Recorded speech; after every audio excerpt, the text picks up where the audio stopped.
सिद्धांत कोचिंग के online classes में आप सभी लोगों का स्वागत है। आज हम लोग लेक्चर नंबर 7 में सीखेंगे अवर्गीकृत आंकड़ों का मानक विचलन ज्ञात करना। देखिए, मानक विचलन में दो तरह के आंकड़े होते हैं। एक होता है अवर्गीकृत आंकड़ा और दूसरा क्या होता है, वर्गीकृत आंकड़ा। लेकिन हम लोग लेक्चर नंबर 7 में अवर्गीकृत आंकड़ों का मानक विचलन ज्ञात करना सीखेंगे। देखिए, मानक विचलन कहते किसे हैं, इसकी एक परिभाषा है। मानक विचलन विचलनशीलता के लिए सर्वाधिक प्रयोग में आने वाला गुणांक है। यह सभी प्राप्तांकों के मान पर आधारित होता है। सभी प्राप्तांकों के उनके मध्यमान से लिए गए विचलनों के वर्गों के औसत के वर्गमूल को मानक विचलन कहते हैं। ये क्या है, मानक विचलन की ये परिभाषा है। अब एक प्रश्न लिखते हैं कि मानक विचलन हम कैसे ज्ञात करते हैं। देखिए, इसको मिटा दें।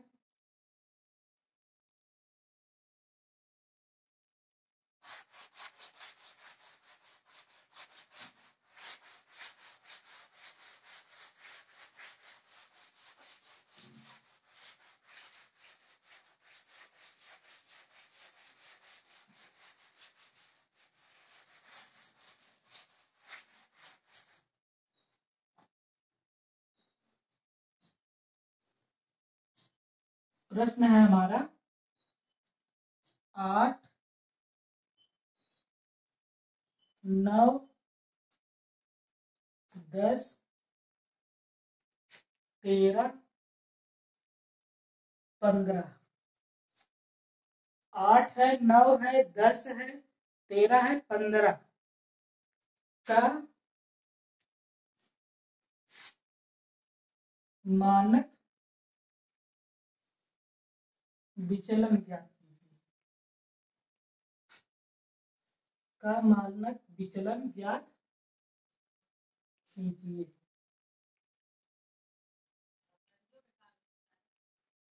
का मानक विचलन ज्ञात कीजिए। अभी हमारे कैसे आंकड़े हैं, ये हमारे अवर्गीकृत आंकड़े हैं। अब इसको हम वास्तविक विधि से क्या करेंगे, हम लोग मानक विचलन ज्ञात करते हैं। तो सर्वप्रथम क्या करते हैं, आंकड़ों को हम क्या करते हैं, लिख लेते हैं। तो हमारे आंकड़े हैं ये 8 है, 9 है, 10 है, 13 है और क्या है, 15 है। तो मानक विचलन निकालने के लिए दिए गए आंकड़ों का क्या निकालते हैं, सबसे पहले मध्यमान निकालते हैं। तो सबसे पहले मध्यमान बराबर मध्यमान कोष्टक में m बराबर, इसका सूत्र होता है सिग्मा x अपान n। सिग्मा किसका योग का प्रतीक है, x दी गई संख्याएं जो दी गई हैं और n संख्याओं की संख्या। तो हम क्या करते हैं, 8 धन 9 धन 10 धन 13 और धन 15। 8 9 10 13 15 सबको क्या करते हैं, जोड़ देते हैं। और जोड़ने के बाद सभी संख्याओं से क्या करते हैं, हम संख्याएं कितनी 1 2 3 4 5 5 से क्या करते हैं, भाग दे देते हैं। अब जोड़ दीजिए इसको, 9 8 17 10 27 27 3 30 30 10 40 10 50 50 5 55। अब हमको क्या प्राप्त हो गया, 55 प्राप्त हो गया। अब 55 में क्या करेंगे, 5 से हम क्या कर देंगे, भाग दे देंगे। जब 55 में 5 से भाग दे देंगे तो हमको कितना प्राप्त हो जाएगा, 11 प्राप्त हो जाएगा। हमको क्या प्राप्त हो जाएगा, 11, क्योंकि 11 में 55। अब देखिए, अब जो 11 हमारा मध्यमान आया है, अब दी गई संख्याओं प्रत्येक संख्या में से हम क्या करते हैं, 11 को क्या करते हैं, घटाते हैं। अब देखिए, विचलन निकालने के लिए विचलन का सूत्र होता है एक d बराबर x माइनस यम। ठीक है, तो x हमारी क्या है, x ये सारी संख्याएं हैं, क्योंकि x बराबर सारी संख्या लिखी गई है। x बराबर 8 9 10 13 15 और यम बराबर क्या है, यम बराबर मध्यमान हम निकाले हैं, कितना आया है 11 आया है। अब देखिए यक्स के नीचे हम क्या लिख लेते हैं 8 लिख लेते हैं, 9 लिख देते हैं, 10 लिख देते हैं, 13 लिख देते हैं और 15 लिख देते हैं। 8 9 10 13 और 15। अब यम बराबर क्या है, यम बराबर है हमारा, यम के नीचे क्या लिखेंगे, इसमें से घटाएंगे 11 ऋण 11 ऋण 11 ऋण 11 और ऋण 11। अब घटाने के बाद जब हम घटाएंगे तो हमको क्या प्राप्त होगा, डी का मान प्राप्त होगा। तो 8 में से क्या करेंगे, 8 में से हम 11 को घटाएंगे तो माइनस हमें 3 प्राप्त होगा, और 9 में से 11 को घटाएंगे तो माइनस 2 प्राप्त होगा, और 10 में से 11 को घटाएंगे तो माइनस 1 प्राप्त होगा, और 13 में से 11 को घटाएंगे तो 2 प्राप्त होगा, और 15 में से 11 को घटाएंगे तो हमें 4 प्राप्त होगा। देखिए माइनस का निशान क्यों लगा है यहाँ -3, क्योंकि 8 छोटा है और 11 हमारा क्या है बड़ा है। तो हमेशा किसका निशान लगाते हैं, हमेशा ऋण, जो बड़ा रहता है, जो बड़ी संख्या रहती है उसी का चिन्ह लगाते हैं। तो 8 से 11 भी बड़ा है इसलिए यहाँ माइनस, 9 से भी 11 तो भी यहाँ माइनस, 10 से 11 इसलिए यहाँ क्या लगाते हैं हम लोग माइनस लगाते हैं। अब डी का मान हमें क्या प्राप्त हो गया, डी बराबर हमें प्राप्त हो गया -3 -2 -1 और 2 और 4। अब निकालने के लिए अब क्या करते हैं कि डी स्क्वायर कर लेते हैं। देखिए जब डी स्क्वायर करेंगे, डी स्क्वायर करेंगे तो 3 का -3 का स्क्वायर -2 का स्क्वायर 1 का स्क्वायर -1 का स्क्वायर और 2 का स्क्वायर और किसका स्क्वायर 4 का स्क्वायर। जब इसका स्क्वायर करेंगे, डी स्क्वायर करेंगे तो 3, देखिए जब, क्योंकि एक होता है जब ऋण ऋण का गुणा होता है तो हमारा क्या हो जाता है धन हो जाता है, ठीक है। ऋण ऋण का गुणा होता है धन, और धन धन का गुणा होता है धन, और ऋण और धन का गुणा होता है क्या हो जाता है धन हो जाता है, और धन और ऋण का गुणा होता है तो ऋण हो जाता है। तो ऋण ऋण का गुणा होगा तो धन हो जाएगा। स्क्वायर का मतलब क्या होता है 3 गुणे 3 तो माइनस और माइनस, तो दोनों का गुणा हो जाएगा तो क्या हो जाएगा ऋण ऋण का गुणा हो जाएगा तो धन प्राप्त हो जाएगा। तो 3 त्रिका 9 प्राप्त हो गया, और 2 दूनी 4 प्राप्त हो गया, और 1 करना 1 प्राप्त हो गया, 2 दूनी 4 प्राप्त हो गया, और 4 चौ 16। इसको इसका क्या कर लेते हैं हम, सिग्मा डी स्क्वायर प्राप्त कर लेते हैं। अब सारी संख्याओं को हम क्या करेंगे जोड़ देंगे। जब सारी संख्याओं को जोड़ देंगे तो जोड़ने के लिए हम किसका प्रयोग करते हैं, सिग्मा का प्रयोग करते हैं। तो जब सारी संख्याओं को जोड़ते हैं, देखिए 9 4 13 14 4 18 18 16 कितना होगा 34 होगा। 18 16 कितना प्राप्त हो गया हमको 34 प्राप्त हो गया। अब क्या करते हैं, अब हम मानक विचलन ज्ञात करते हैं। तो मानक विचलन बराबर, मानक विचलन अंग्रेजी में इसको क्या कहते हैं स्टैंडर्ड डेविएशन। तो कोष्टक में यस डी बराबर, करणी में इसका सूत्र होता है sigma D square upon N. मानक विचलन जिसको अंग्रेजी में क्या कहते हैं स्टैंडर्ड डेरिवेशन, तो करणी में sigma D square upon N, under root sigma D square upon N, ठीक है। तो सिग्मा डी स्क्वायर बराबर क्या प्राप्त हुआ हमें 34 प्राप्त हुआ है। तो यस डी बराबर अंडर रूट 34 अपॉन एन की जगह क्या है 5 1 2 3 4 5। तो 34 में इसका क्या करते हैं हम भाग दे देते हैं, तो हमको क्या प्राप्त होता है, देखिए जब 34 में हम 5 की भाग देते हैं तो 5 6 30, कितना बच गया 4 10 लगा देते हैं यहाँ पर, तो यहाँ पर क्या हो जाएगा 4, यहाँ 0 बढ़ जाएगा। अब 5 की जब इसमें क्या करेंगे भाग देंगे 40 में, तो 5 40, हमको क्या प्राप्त हो गया 6.8। ये भी क्या है अंडर रूट 6.8। तो इसका क्या करते हैं एस डी बराबर अंडर रूट 6.8। इसका क्या करते हैं हम वर्गमूल निकाल लेते हैं, और इसका जब हम वर्गमूल निकालते हैं तो हमको प्राप्त हो जाता है 2.61। तो मानक विचलन बराबर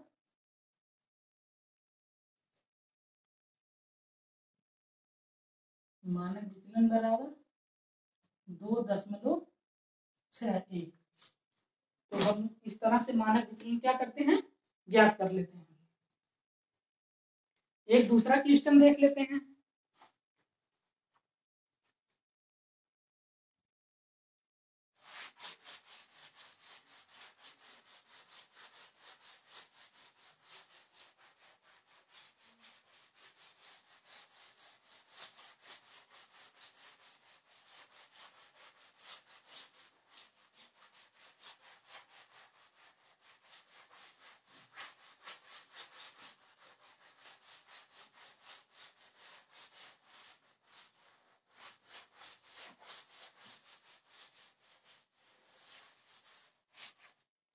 देखिए दूसरा प्रश्न है हमारा,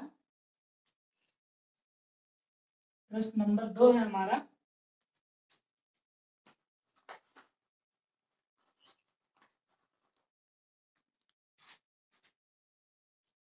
पाँच 10 5 10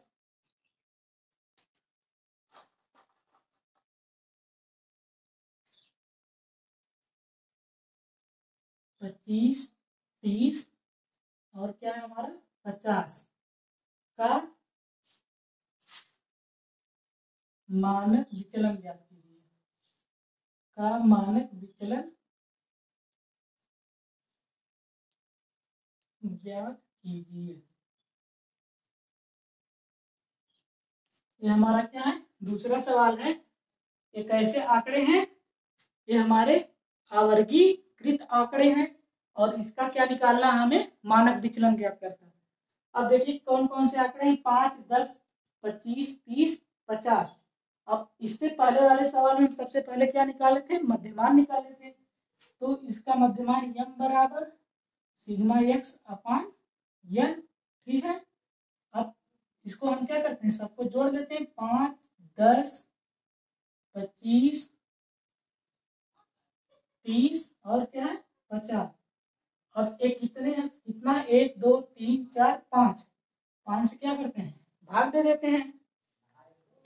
5 से इसमें क्या करते हैं भाग दे देते हैं। अब इसको जोड़ देते हैं 15 हो गया 10 5 15 15 25 कितना हो जाएगा 15 15 5 20 20 20 40 70 और 70 और 50 कितना हो गया 120 हो गया। अब 120 में हम किससे भाग दे देते हैं 5 से भाग दे देते हैं। तो भाग दे देंगे तो हमको कितना प्राप्त हो जाएगा 24 प्राप्त हो जाएगा। कितना प्राप्त हो जाएगा 24 प्राप्त हो जाएगा। अब यम बराबर हमें क्या प्राप्त हो गया 24 प्राप्त हो गया। अब उसके बाद हम क्या निकालते हैं विचलन निकालते हैं। दी गई सभी आंकड़ों में से जितना मध्यमान आया है सभी संख्याओं में से हम क्या करते हैं उसको घटा देते हैं, तो हमको क्या प्राप्त हो जाता है विचलन प्राप्त हो जाता है। तो डी बराबर क्या होता है डी बराबर एक्स ऋण यम। अब एक्स बराबर क्या है एक्स के नीचे हमें 5 प्राप्त है 10 है 25 है 30 है और क्या है 50 है। अब इन संख्याओं में से हम क्या करेंगे इसको घटा लेंगे। यम का मान कितना आया 24, यहाँ भी 24 24 24 यहाँ भी 24। अब घटा कर क्या करते हैं लिख लेते हैं। जब घटाएंगे तो हमें क्या प्राप्त होगा डी प्राप्त होगा। तो 24 में से 5 घटाएंगे कितना हो जाएगा 19 माइनस 19 और 10 में से 24 घटाएंगे तो -14 और 25 में से 24 घटाएंगे तो -1, नहीं सॉरी 1, और 30 में से 24 घटाएंगे तो 6, और 50 में से 24 घटाएंगे तो हमें प्राप्त होगा 26। अब 26 एक कितना प्राप्त हुआ, -19 -14 1 6 और 26। अब इसके बाद हम क्या कर लेते हैं, डी स्क्वायर कर लेते हैं। ठीक है, डी स्क्वायर जब हम करेंगे तो इसका क्या हो जाएगा, स्क्वायर हो जाएगा सभी संख्याओं का। जब सभी संख्याओं का स्क्वायर हो जाएगा तो हम स्क्वायर करने के बाद देखिए अभी बताए थे कि ऋण -19 और -19 का जब गुणा होगा 2 बार तो जो संख्या हमें प्राप्त होगी वो हमें प्लस में प्राप्त होगी। तो 19 का गुणा करते हैं तो हमें क्या प्राप्त होता है, 261 प्राप्त होता है। देखिए कैसे, 19 गुणे 19, 9 9 81 की 1 हासिल 8, 9 9 9 9 8 17, 1 9 9 1 1 1 9 7 16 6 हासिल 1 और 1 1 2 और 2 1 3, सॉरी 361 प्राप्त होता है। देखिए 9 9 81 की 1 हासिल 8, 9 1 9 9 9 8 17। ठीक है, फिर 1 9 9 और 1 1 1 हो गया, 9 7 16 के 6 हासिल 1 और 1 1 2 2 1 3, कितना प्राप्त हो गया, 361 प्राप्त हो गया। अब उसके बाद 14 का कर लेते हैं, 196 प्राप्त होगा और 1 का 1 प्राप्त होगा और 6 6 के 36 और 26 का कर लेते हैं, 26 का होगा, 26 का स्क्वायर करेंगे तो हमें प्राप्त होगा 676। गुणा कर लेते हैं, 26 गुणे 26, 6 36 के 6 हासिल 3 और 6 दूनी 12 3 15 और 2 6 12 2 हासिल 1 2 2 4 1 5। अब जोड़ देते हैं, 6 5 2 7 और 5 1 6 676।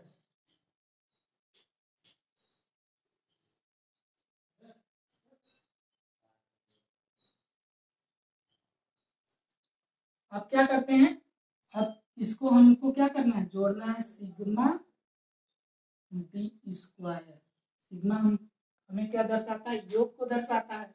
अब देखिए इसको जोड़ देते हैं, 1 6 1 7 1 8 8 2 10 14 14 6 20 के 0 हासिल कितना हो गया, 2 प्राप्त हो गया।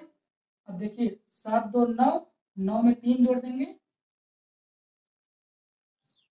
7 3 10 10 2 12 12 8 20 21 और 21 में हम 6 जोड़ देंगे तो 27 हो जाएगा। हासिल हमें क्या प्राप्त हो जाएगा, 2 प्राप्त हो जाएगा। अब देखिए 2 6 2 8 हो जाएगा, 8 1 9 और 9 3 12, तो हमको कितना प्राप्त हो गया, 1270 प्राप्त हो गया। अब 1270